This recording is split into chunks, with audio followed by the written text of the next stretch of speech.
which was established in 1971 to protect wildlife animals. Over the years, the animals have become less afraid of us. Good for us, we want photographs. Bad for them because of illegal hunters, also known as poachers. To protect them from the poachers, we have Warden Patrol patrolling the entire 800 square mile reserve, and we're going to be checking in with Warden Wilson. So let's see if we can get him in range. Urban Patrol, this is Simba 1. Do you copy? Over. Simba 1, this is Warden Wilson Mutua. Over. Hey, Wilson, me and my new friends are headed through the Ituri forest as we speak. Over. I'm Jambo, Simba 1. Keep your eyes open and drive carefully. I'm driving carefully. You should see lots of animals. 10-4, you guys heard me said we should see lots of animals. Now speaking of animals, take a look over there. There is an okapi over there. Now an okapi kind of looks like it resembles a zebra from behind. However, it is not a relative of the zebra. The only known relative of the okapi happens to be a giraffe. Now the okapi was not discovered until 1901.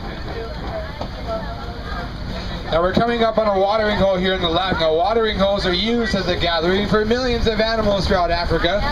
Some you might know of, like the black rhino, which unfortunately was hunted nearly to extinction for their horns by poachers. Now because of that, there are fewer than 5,000 black rhinos, but there's one way over there. Can you see him way back there? Well, the black rhino could run up to speeds of 35 miles an hour. They are loners, hence why this guy is all alone. And believe it or not, the only known predator of a black rhino is us humans. No other creature on the planet can harm a black rhino. Now these white birds here are called the yellow-billed stork. Now the yellow-billed stork pretty much spends all day eating. They will eat anything smaller than itself, smaller fish, frogs, even smaller birds. Now these two guys here are called the greater kudu. Now the greater kudu is the second largest antelope in Africa. Fully grown, they weigh about 750 pounds.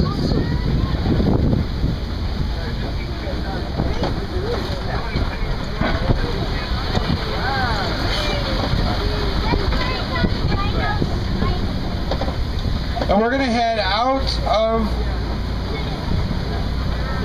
of the forest and into the Safi River. Now while we're in the Safi River, keep a lookout for the animals like the Nile hippopotamus, the Nile crocodile, and the pink-backed pelican. Now speaking of hippos, when they're born they weigh about 85 pounds, both male and the female. Fully grown they weigh about 5,000 pounds. Now hippos spend most of their day in the water, and although they know how to swim, they actually prefer to walk. They usually come out of the water about once a day to eat, and when they do, they eat about 150 pounds of plants. Now, hippos are herbivores. Anyone know what a herbivore is? I already gave it away when I said what they eat. They are plant eaters. They're vegetarians. Now, like I said, they usually come out of the water about once a day to eat, and when they do, they eat plants. 150 pounds of plants.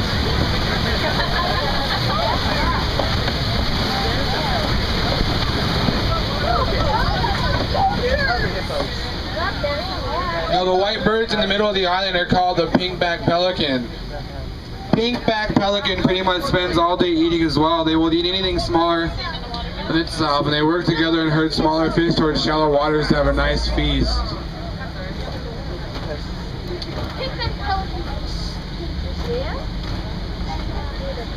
Now, like I said earlier, this place has been here since 1971, so I can't guarantee all the roads and bridges are intact, but this seems to be the only way to get across, so we're going to head across anyways. Now, as we cross this bridge over here, stay seated. It does not look safe. And one of the main reasons you want to stay seated is because there is a family of Nile crocodiles underneath this bridge. And unlike those hippos, these guys are not herbivores. They will eat anything that comes in their path. In fact, they have a jaw clench of 1,200 pounds per square inch, crushing anything they crunch on. Now they look hungry, we look tasty, so let's get out of here.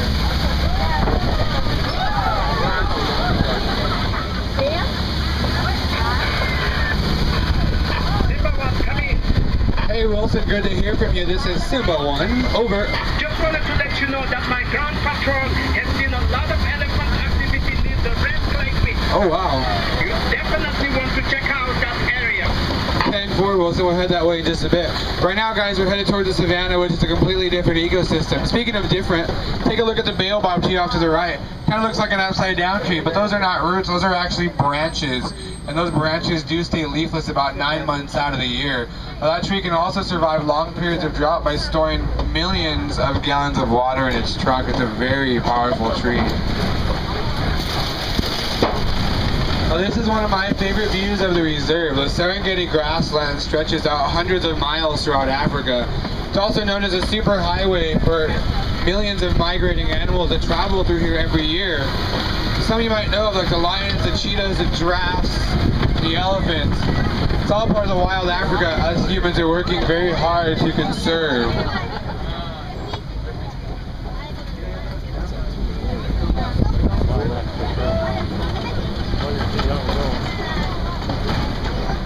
Well, look it up there, guys. That is a Patterson eland up in the bushes there. Now, a Patterson eland is the largest antelope in Africa. They can stand up to 6 feet tall at the shoulders, and fully grown they weigh about 2,000 pounds.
Well, there are 2 species of giraffe right here in the area, but right in the middle of the giraffe are some white-bearded wildebeest. Now, white-bearded wildebeest are amongst the largest land migration left on the planet. Every year, about 1.5 million of them will travel through Africa. Now, the sad part is eventually they got to go through the Safi River. What do you think happens when they go through the Safi River? Eaten by crocodiles. They get eaten by crocodiles. Now, the cool part about them is they travel so close together and in such a large pack that you can see them as a blob from outer space. Look at them. That's a good one. Whoa, look at it.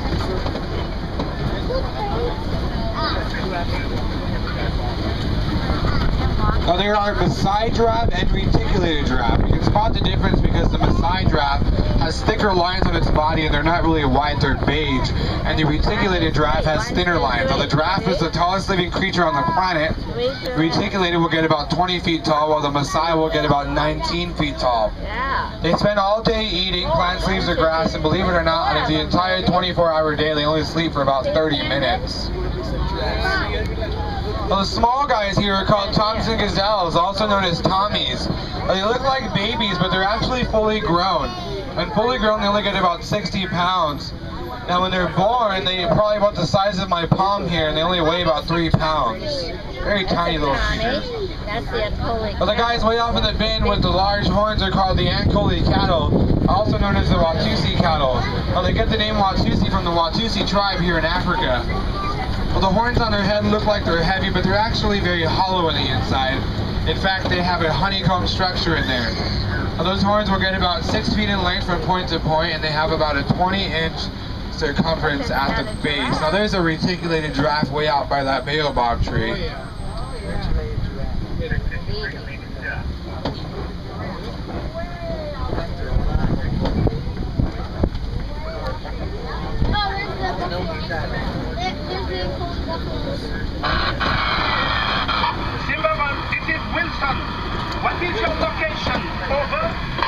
Wilson, we're headed towards Monkey Point. Over.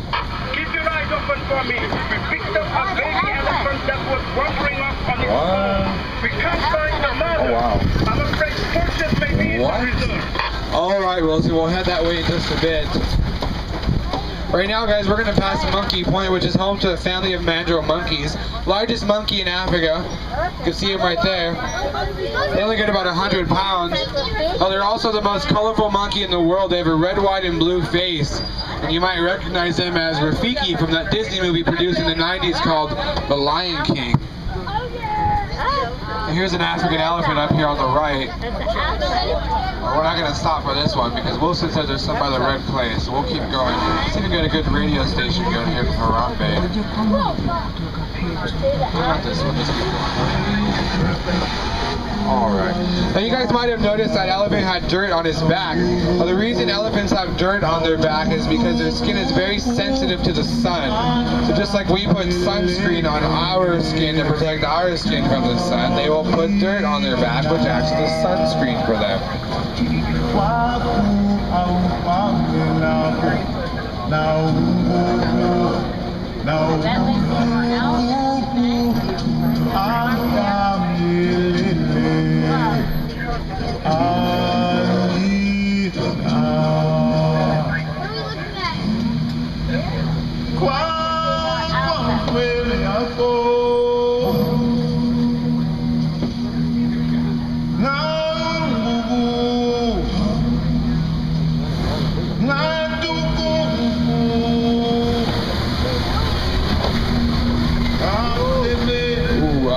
Go ahead and turn the music off. This doesn't look safe.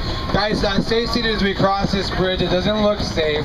We have no choice but... that doesn't sound good.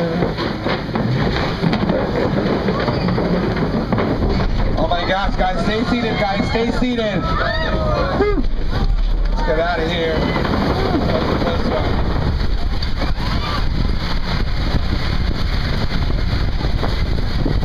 This must be that red clay Wilson was talking about earlier.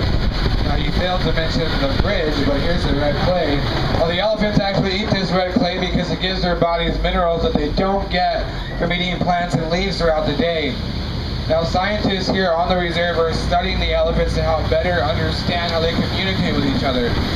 If us humans can understand how the elephants communicate with one another, we can help protect them when they send out their warning signals to one another that they are in danger, especially from poachers. Now, did anyone here know that a female elephant will be pregnant for about 22 months? And after a long 22-month pregnancy, she gives birth to a beautiful baby elephant weighing about 300 pounds. Now, a female elephant will give birth to about 15 elephants in her lifetime, one at a time. So if you multiply that by 22 months, she's pregnant for about 36 years of her life. Now, the lifespan of an elephant, a female elephant, is 75 plus years. So she's pregnant for about half of her life.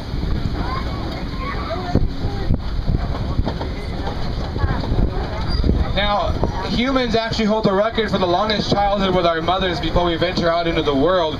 Coming in second place is the elephant. Now, the female will spend her entire life with her mother until she or the mother passes away.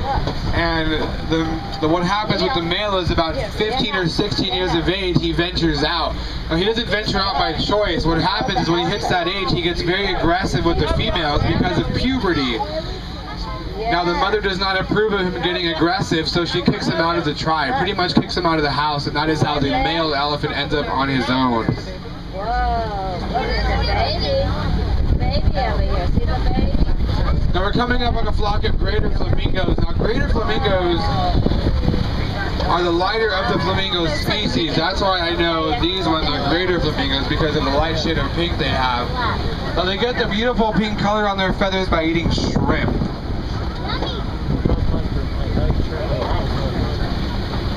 Now we're going to head towards white rhino country. Now, white rhino is one of Africa's greater success stories. They were hunted nearly to extinction by poachers. Now, it is because of reserves like this one that their population is at a sustainable level. So hopefully we will get lucky and see some today. We still have 13 days left, so don't worry. Now these guys on the left are called addicts. Now the interesting fact about the addicts is that they can survive their entire life with drinking absolutely no water. They get the moisture they need for their body by eating plants and leaves. Now if they drink water, it's not going to harm them, but they can survive their life without drinking it.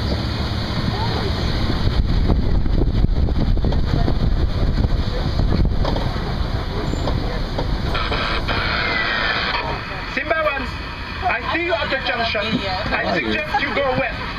It will be worth it. All right, if you say so, we'll go west. But before we go west, guys, take a look up there. There's a couple of cheetahs sitting up there. Now, cheetah are the fastest land mammal on the planet. They can run up to 70 miles an hour. Picture one of those running next to your car on the highway. Now, they do all their hunting in the daytime because their eyesight is not very good in the evening time. Considering it's 1 o'clock, it's probably lunchtime, so let's get out of here. But first, take a look at those brown guys on the right, guys. Those are called bantabucks. Consider yourselves very lucky to see the bantabuck. Now, the reason I say that is because of poachers, those guys are unfortunately 100% extinct in the wild. The only place you can see a bantabuck is on a reserve like this one. It's very unfortunate. Now we're headed towards Kobe Rock. Now Kobe Rock is home to a pride of lions. Now you'll notice that Kobe Rock is on higher ground. Now the reason lions prefer to live on higher ground is that way they can have a good lookout of the savannah for both prey and predator. Now lions spend most of their day inactive, about 18 to 20 hours to be exact. Now they do all the hunting in the evening time. In fact, it's the female that does the hunting. Now the male doesn't sit around and do nothing. He will circle the rock continuously for 7 miles, waiting for her to come back, and also to protect the cubs from predators. Now off to the right, next to the bantabuck, you'll see a scimitar horned oryx. They get that name because their horns resemble a scimitar's sword from the Middle East.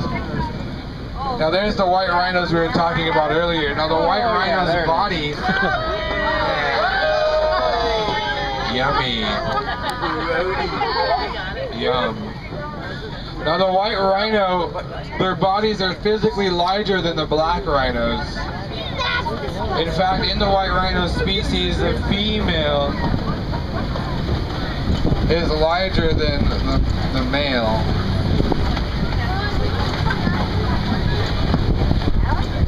I don't see any lions around here. They're probably inactive. Like I said, they do spend most of their day inactive, 18 to 20 hours.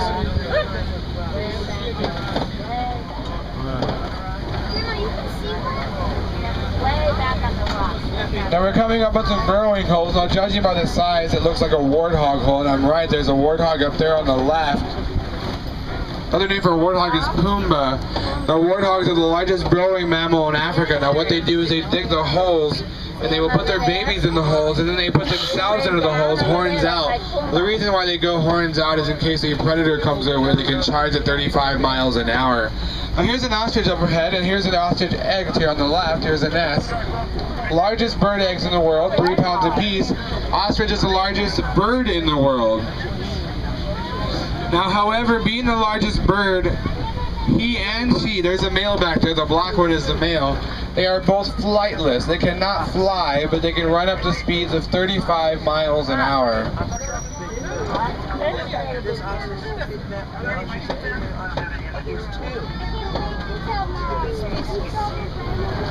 What's that white bird right there? There are poachers in the area. What? Can you help us cut them off? Yeah, Wilson, we'll help you right now. Hey guys, stay seated. We're gonna go help Wilson catch the poachers.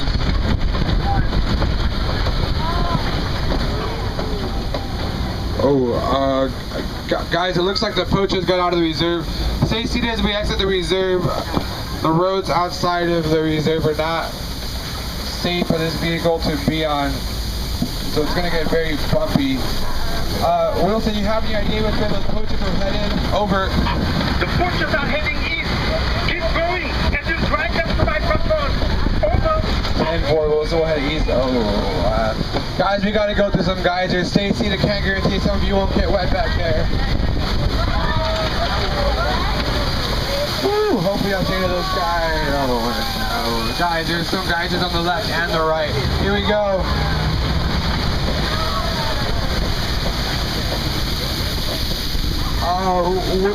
Wilson, we're at the campsite, but I don't see any poachers. I think we might be too late.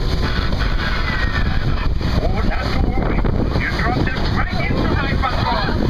10-4 Wilson, we're going to head your way right now. The poachers ran, but they won't get far. It's okay that the mother had a son. Thanks to you, they are now both safe. Asante sana, everyone. Glad we can help, Wilson. I am glad we can help. I have to go now. We have to get this baby elephant back to his mother. 10-4 Wilson, we'll be in touch later. Hey guys, Asante Sana, which is Swahili for thank you for helping us help Wilson catch those poachers. Unfortunately though, because of that small detour, we got to turn this 2-week safari down to a 20-minute safari. So I'm going to go ahead and drop you off the nearest warden post. From there, it's not too far of a hike back to the Harambe village. Now might be a good time to grab your personal belongings as I'm headed back into the reserve. Could be a while before I come back out. But now that you guys have learned how to protect wildlife here in Africa, I encourage you all when you get home to wherever you live in this beautiful world of ice to find out how you can protect wildlife where you live.